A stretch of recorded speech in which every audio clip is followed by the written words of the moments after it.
I started out in 1977, diving beneath the ice.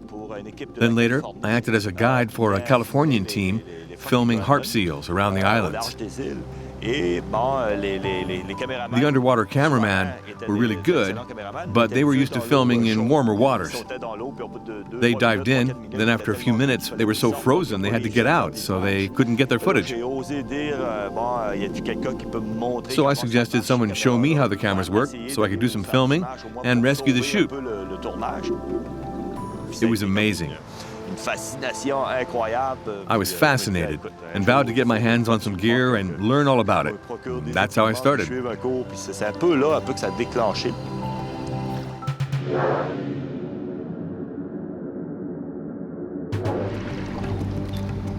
We are in the Magdalen Islands, an archipelago in the Gulf of St. Lawrence. Mario Cyr was born here on the island of Grande Entrée, on a tip of land surrounded by water. By the age of 12, this Magdalen boy had discovered underwater diving, and there beneath the waves he discovered an astonishing world.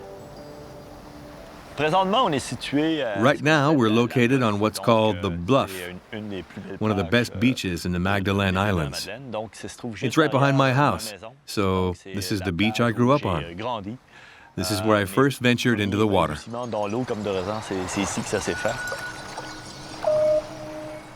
Today, having worked on more than 70 documentaries for National Geographic, BBC, Glacialis, and many others, Mario Cyr is acknowledged as one of the finest underwater cameramen around.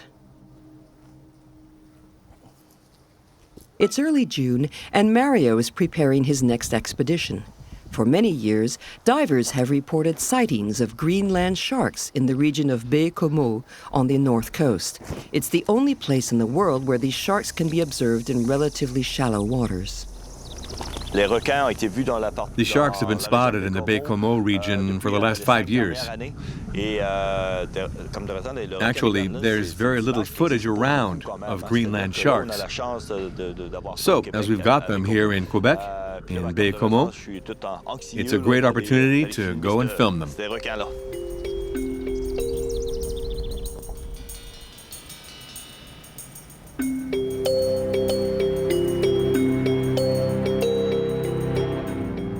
Three spots around Baie-Comeau are regularly visited by sharks: Baie des Anglais, Baie du Garde-Feu, and Baie St. Pancras.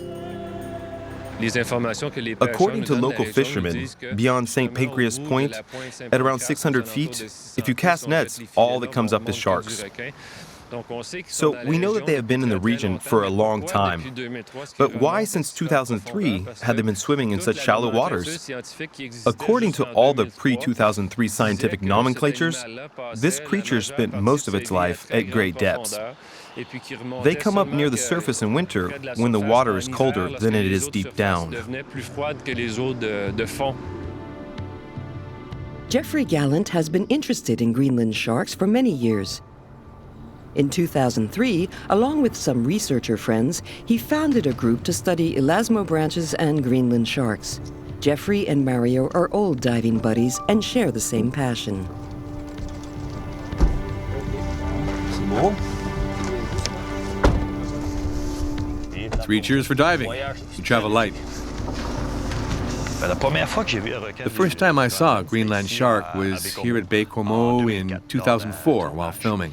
It was pretty impressive because you always do an initial setup dive when you're making a documentary to make sure the camera and lights are working properly.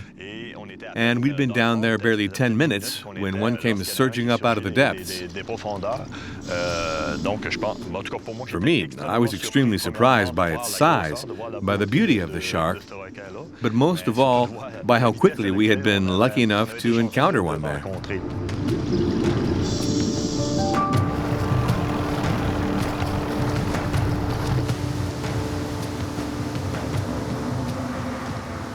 Around 15 minutes after leaving Baie-Comeau, Mario and Jeffrey dock in the quay of Baie St.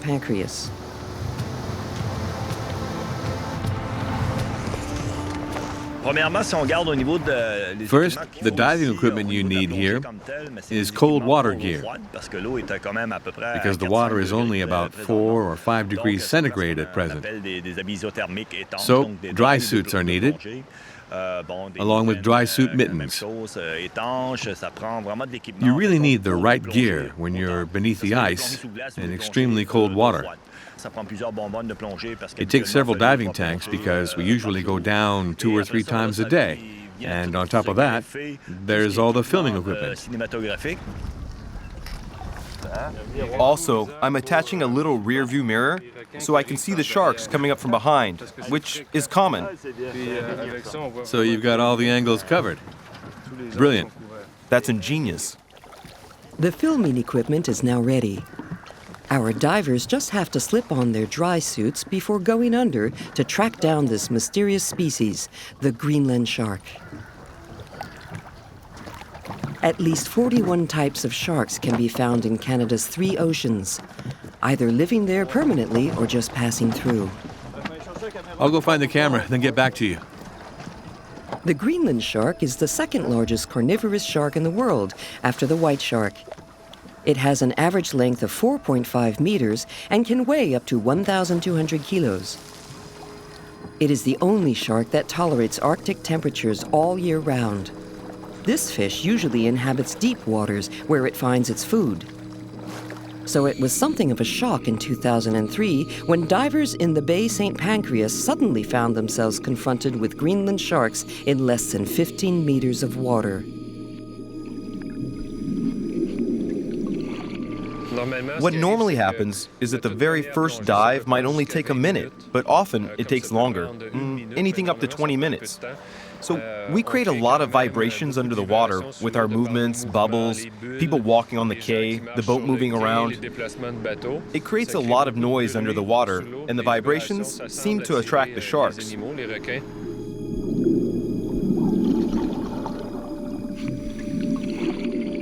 June is the best month for filming sharks when conditions are at their most favorable.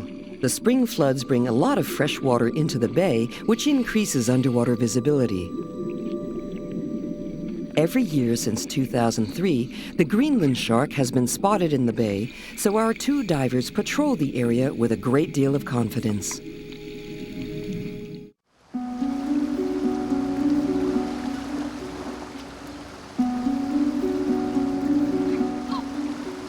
After spending around 50 minutes underwater, Mario and Jeffrey return to the surface without having seen a single shark.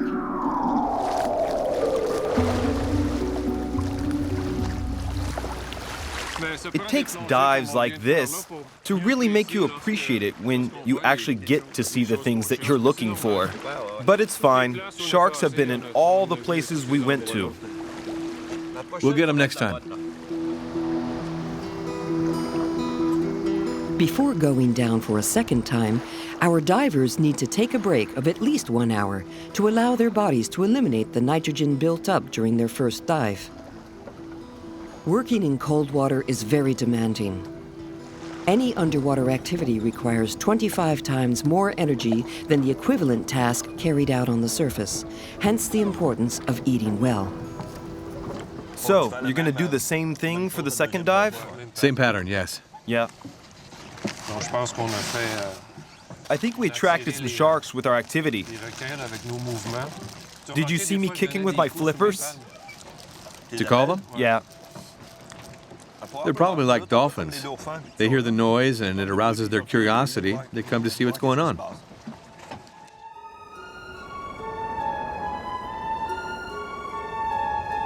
Mario Cyr has taken part in numerous expeditions all over the world, from the Antarctic to South Africa via Norway. He regards it as a privilege to be able to explore the ocean depths and to share with people previously unseen footage of this mysterious world. I've just had a rather extraordinary experience in the Antarctic. For a roving cameraman or a diving fanatic, to spend 17 months on a large sailboat is both paradise and also an ordeal. Because at first there was zero visibility. As time went on, the waters became clearer and clearer. Then we were in Wonderland.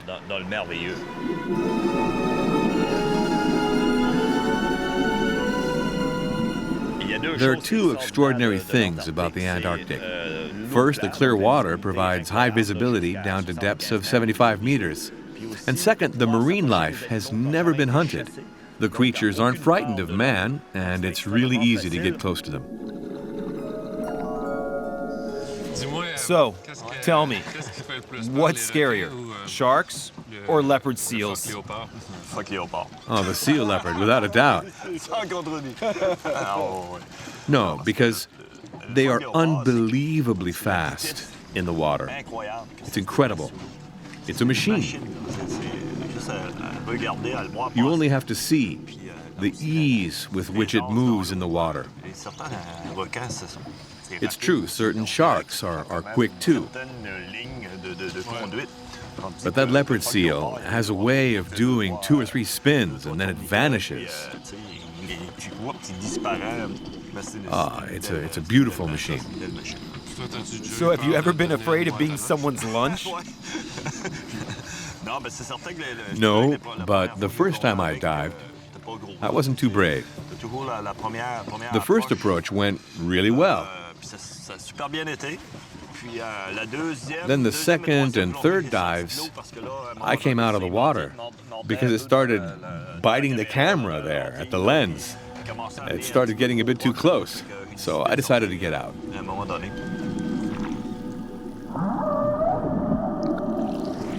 So what's the best dive you've ever been on, Mario?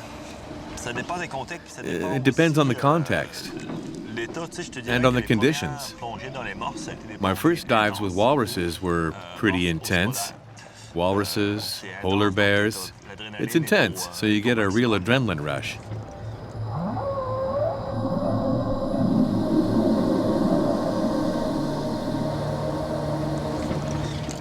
Whales, too. When you look at a whale, you see an eye, then 2, watching you, following your dive. There's a form of communication without anything being said.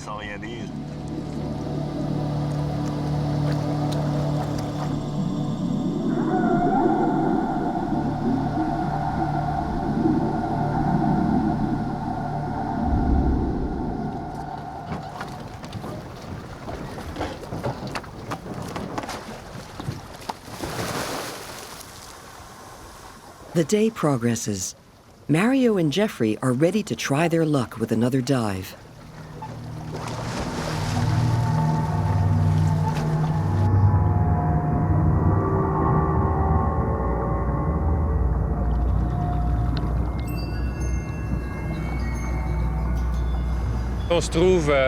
When you get down to 60 feet, you look around, you spend about 15 minutes, and if nothing turns up, well, what you usually do is you scout around further out from the site, and as a rule, well, you'll find something.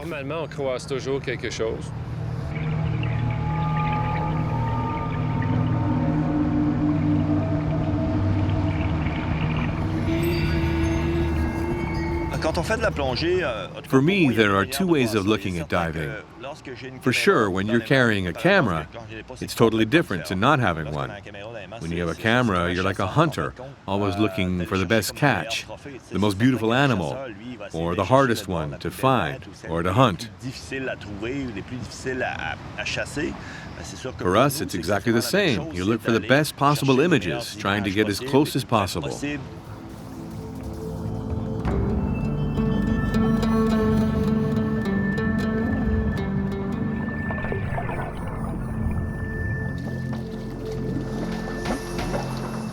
Mario. No sharks. Anyway, it's Sunday. They must have taken the day off.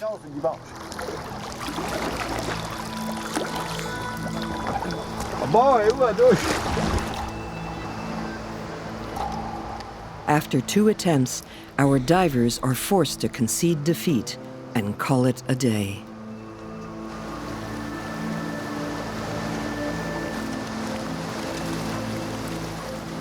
After a second dive today, we still haven't seen a shark. We get the feeling they're not far away, maybe a kilometer or half a kilometer. We sense they're not far away, but we haven't seen any yet. Maybe they saw us. We should give them the cameras. Let them film the divers.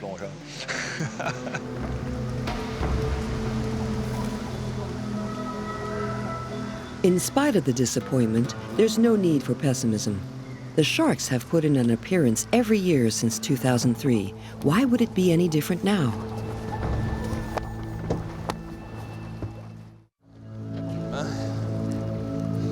All right?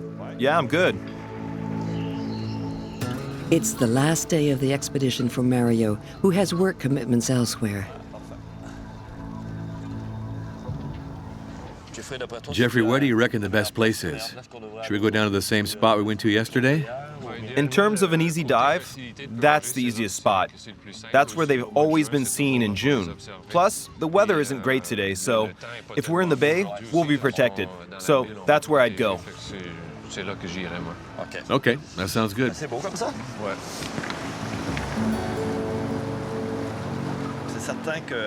When we set off this morning, I had a good feeling that we'd really get going and see some sharks today.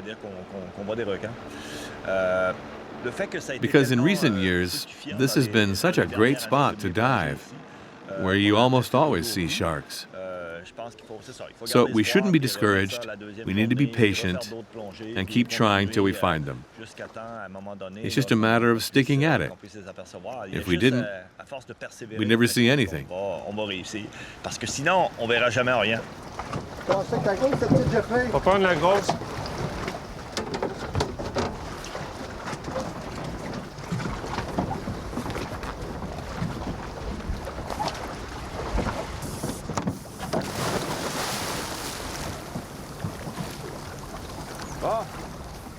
Right. We need to see something. Enough of this nonsense.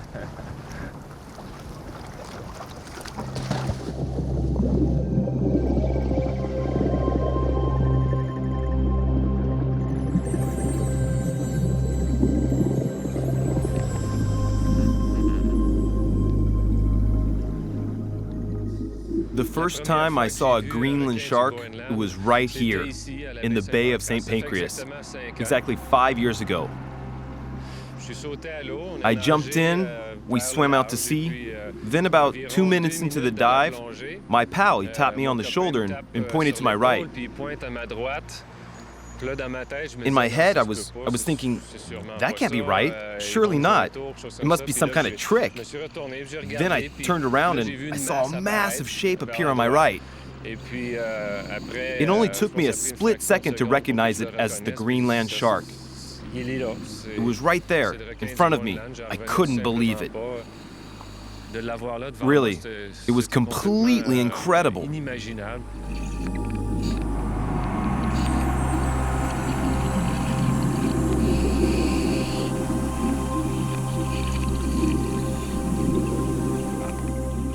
It was extremely impressive. All sharks are impressive just because of their size and because of all the things you hear or see about them. You know, there are over 350 types of shark in the world, and only 4 or 5 kinds are potentially dangerous. Even though so far there haven't been any attacks, and you can get up close and everything's fine, you're always aware that you don't know how they're going to react. So you need to be always on your guard, ready for an attack at any moment.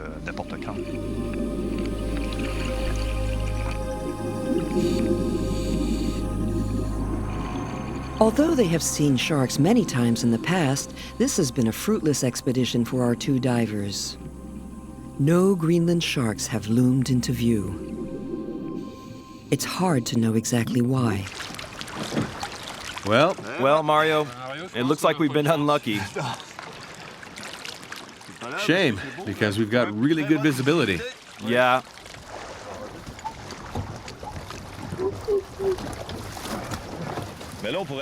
When all is said and done, our search for the shark has been a bit of a damp squib, as it were. It's true, it's disappointing.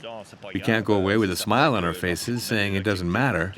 When you fail to achieve what you've set out to do, it's always disappointing. But I'm not about to give up. Spending a little time in the company of Mario Cyr has given us a glimpse of the challenges facing the filmmakers of the deep. A great deal of perseverance and meticulous planning are required to bring back to the surface the most authentic images of this intriguing world and the wildlife that lives in it. When you're in the business of being an underwater cameraman, you need to be extremely optimistic, to persevere, and just keep trying. My father always told me that. Whatever your job, whatever you're doing, if at first you don't succeed, try again. When you're absolutely sure that it's not working out, then you try some more.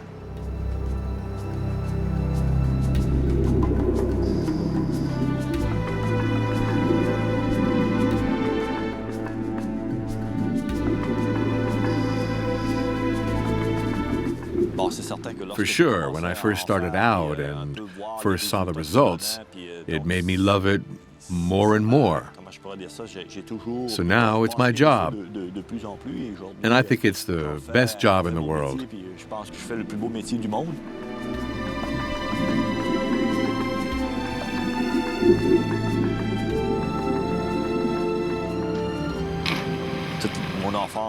My entire childhood was spent on a beach, by the water. If I hadn't done this, I think I probably would have been a fisherman or done something linked with the sea, because it's so much a part of me. I can't imagine living my life any other way than either in or on the water.